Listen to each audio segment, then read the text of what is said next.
Hello to you. I do hope you're well. I'm Ben Wardle, and in this short video, I will be sharing my 4 top tips for achieving in your A levels. Now, I'm sure you have already heard it, but A levels are a significant step up from GCSEs, and there are no shortcuts to success when it comes to your A levels. You have got to be prepared to consistently work hard for the duration of the 2 years. But the good news is, if you do work hard and you do remain determined, you will achieve great things in your A levels, which will open lots of doors for you and bring lots of brilliant opportunities into your life. So in this video, as I say, I'm going to share 4 top tips to be ambitious, to be organized, to be engaged, and to be proactive, which I hope will prepare you for great success in your A-level studies. So let's just start, shall we, with a quick look at where we actually are, because we are at the beginning of a 2-year journey,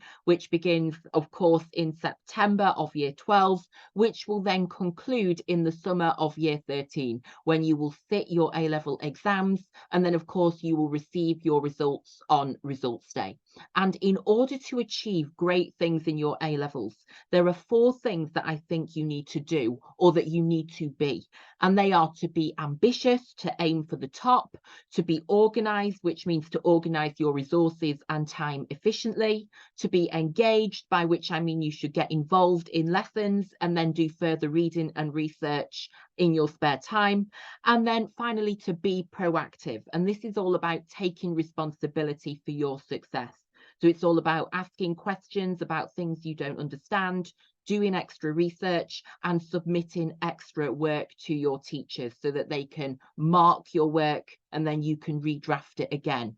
And you know, this is all about, these 4 things are all about taking responsibility for your A-level success, because these 2 years, which will go very quickly, are all about working hard in order to invest in your future self. I really do believe that if you work hard for these 2 years, you will reap the rewards for many years to come. So let's have a look, shall we, at our first top tip that you need to know as you start your A-level journey, and it is to be ambitious. I think it's really important at the start of your A-levels to set ambitious goals for yourself. I really do believe you should be aiming for the top grades. Do not pose limitations, or do not impose, excuse me, limitations on your potential. It is so important to know that your success will be the result of hard work and determination, because with hard work, you really can achieve exceptional things. I really do believe that I was able to achieve A stars in my A levels because I put in the hard work. And you've got to remember that putting in that hard work now for these 2 years will then pay off. So be prepared to put in the hard work in order to achieve your ambitious goals.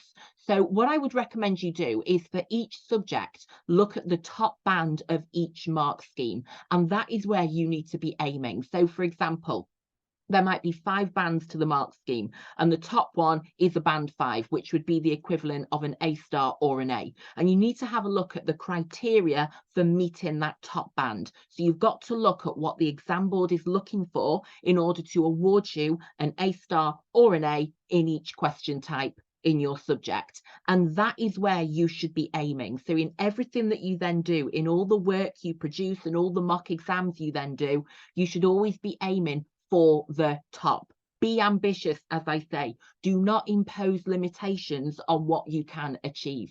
And I think a really important part of this is visualizing yourself on results day. And I want you to spend some time at the start of your A levels really thinking about how you want to be feeling on results day. What results do you want to be opening?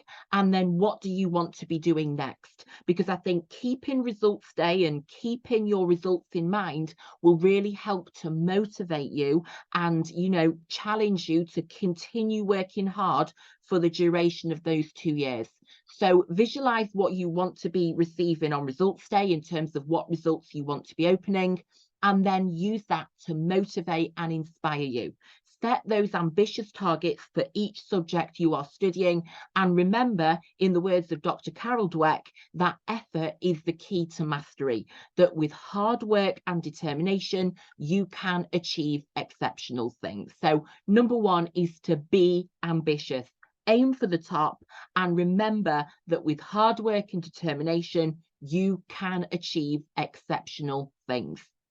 Number two then is to be organised. This is so important when you're studying for your A-levels, because you're going to have 3 subjects, and each of those is going to include a lot of content. There will be multiple exam papers, for example, for each subject. So it is essential that from day one, you are organised. And so that should start with a little shop for stationery essentials. So, you know, head down to the shops and make sure that you are fully equipped. Make sure you've got your pens, your highlighters, your post-it notes, etc.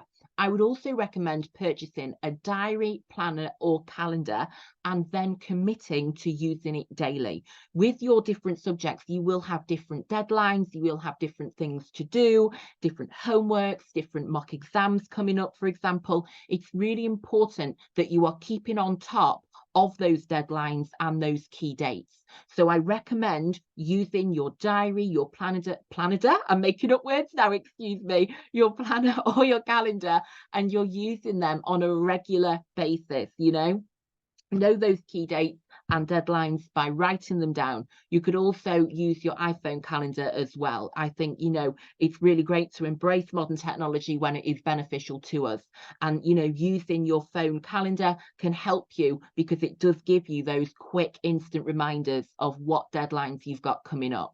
I would recommend, as part of this, creating a study schedule. So have a look at your week and decide what subject you will work on each day of the week. So allocate time during the week for each subject. It might be that you're going to do one subject on a Monday between 5 p.m. and 7 p.m, your next subject on a Tuesday, etc. So assign that time and then stick to that schedule so that you have got the time in your week to be working hard and therefore achieving great things. I would also then advise that on a weekly basis, you plan each week in advance. So perhaps on a Sunday evening, for example, I recommend sitting down with your diary, planner or calendar and actually planning what you will be doing in that forthcoming week. So write into your diary, for example, which homework you need to be doing that week, which revision you want to be doing that week, just so you know at the very start of the week what your priorities will be, and therefore you can ensure that by the end of the week you have ticked them off. And another top tip I want to give you as well is to get a folder for each of your subjects. I think this is really helpful at A-level, to actually have a ring binder, a folder allocated or assigned to each of your subjects, and also make sure you're purchasing plastic wallets or dividers for that.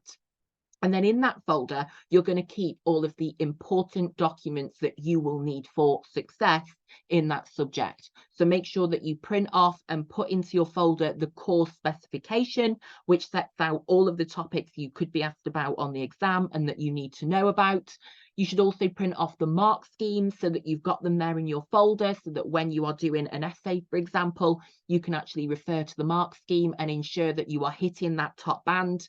I would also then print off some model answers, which you can keep in your folder so they again can inspire you, and you can use them as a reference when you're wanting to reflect on how to craft your answers and what kind of things you need to be including. And of course, keep in there as well any work that you've done which you've received feedback on from your teacher. So completed mock exam papers, for example, keep them in the folder so you can refer back to them and you can learn from them. But yes, I really do recommend that you have a folder assigned to each subject which contains the key course documents, and then also it's a place to keep all of the work that you have completed, for example mock exams, because that will be really helpful to return to as you continue your A-level journey.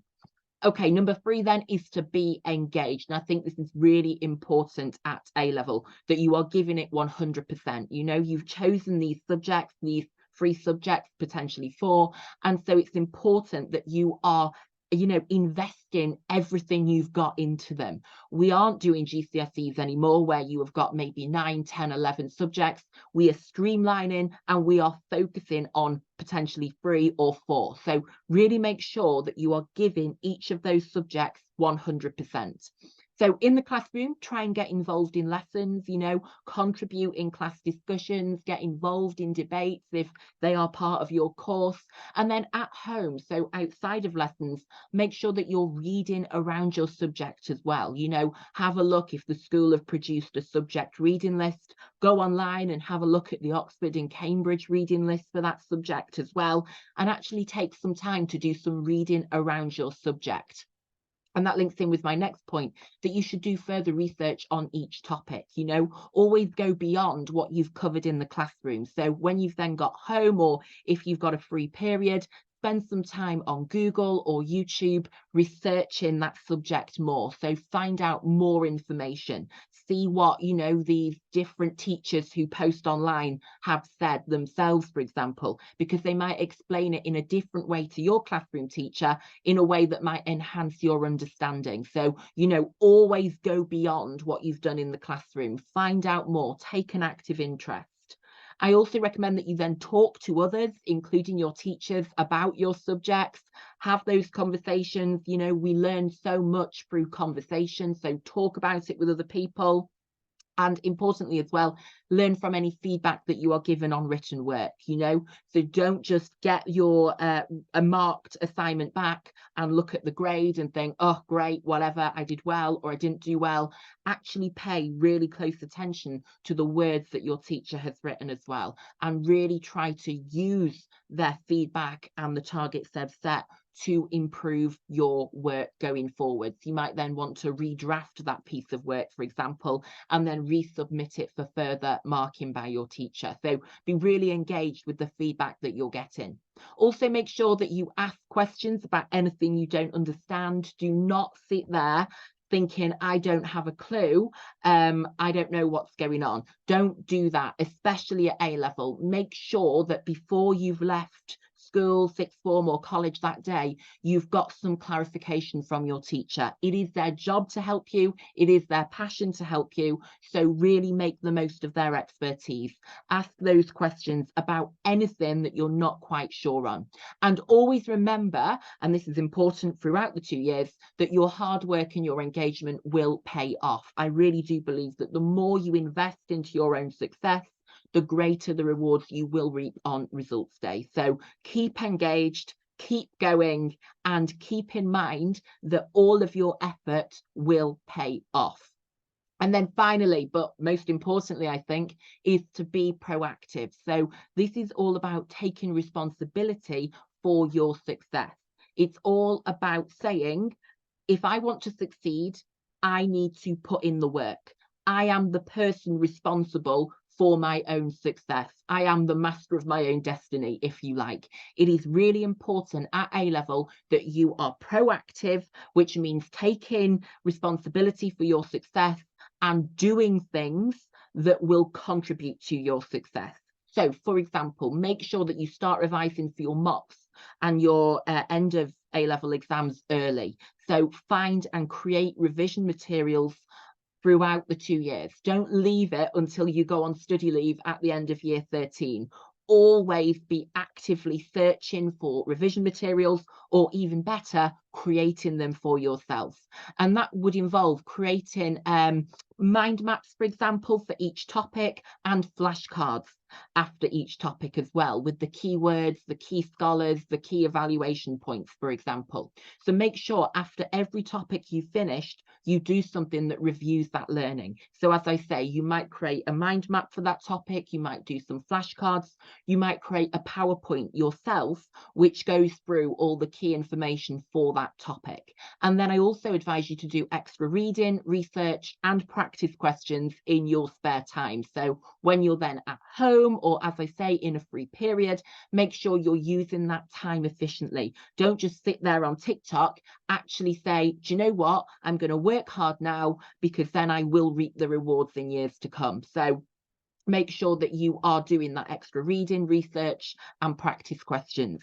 And then if you have done practice questions, make sure you give them to your teacher so that they can mark them. And then, you know, when they've fed back to you, when they've given you that feedback, you can actually then redraft your answer and then give it back to them again to see if that then improves your marks. So again, it's about being really proactive and not being so passive in your learning, but actually, you know, being responsible, taking responsibility, and really striving to be the best that you can be. Again, make sure you ask questions about anything that you don't understand as well. I also would recommend that you go on the Exam Board websites and have a read through their mark schemes, their examiners reports, and all of the brilliant resources that they have got on their website. So, for example, the AQA or Edexcel website, because this allows you to find out what they are looking for. Because remember, they are the ones who will set your exam and they will provide the mark scheme for the exam. So, you know, it's important to get a sense of what they're actually looking for and what is required from them in order to award you those top marks, those A's and A stars in your A levels. So make sure you do spend some time having a look on the Exam Board website and finding out what it is that they are looking for from you. Also then, really importantly, actually, these final two, make sure that you test yourself regularly. So create your own quizzes and questions and always be testing yourself on all the content that you've covered. You will be covering a lot of content at A level. And the good news is our long-term memory as humans is limitless. So it's really important to remember that your brain is capable of retaining all this information. It's just about securing that information into your long-term memory. And the best way to do that is by testing yourself regularly. Create your own quizzes. You might create crosswords, word searches, for example, and, you know, question yourself as well. Write your own questions that you can then review in your spare time, because that will, again, help to code that key knowledge and information into your memory. And then a really great way, actually, of securing that information in your memory is to teach others your subject. So actively teach other people about the topics that you're revising or that you're studying. So, for example, talk about the topics at dinner, explain them to a parent, a sibling, or a friend, or do something using the creative technology we have today. For example, start your own podcast, do a YouTube channel,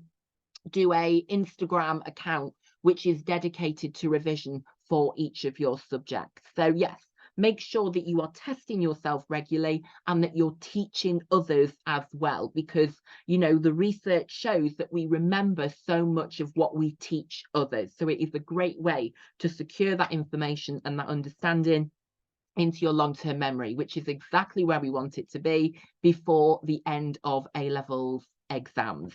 So here's my summary of those 4 top tips that we've just talked through. Number 1 was to be ambitious, so to aim for the top. Number 2 was to be organised, wasn't it? So to organise your resources, your diary, and your time efficiently. Number 3 was to be engaged, so get involved, read and research as much as you can. And number 4 was to be proactive, so to ask questions, do research, and submit extra work. And in summary, really, this is all about taking responsibility for your A-level success. Remember, these 2 years are about working hard to invest in your future self. Your success will be the result of hard work and determination. So work hard for these 2 years and then you will reap the rewards for many years to come. Remember, you can do it. So all that's left is for me to wish you the very best of luck for your A-level studies. I really hope you enjoy this journey. And as I say, I wish you every success. Be ambitious, be organised, be engaged, and be proactive. And most importantly, believe in yourself. Thank you for watching and very best of luck.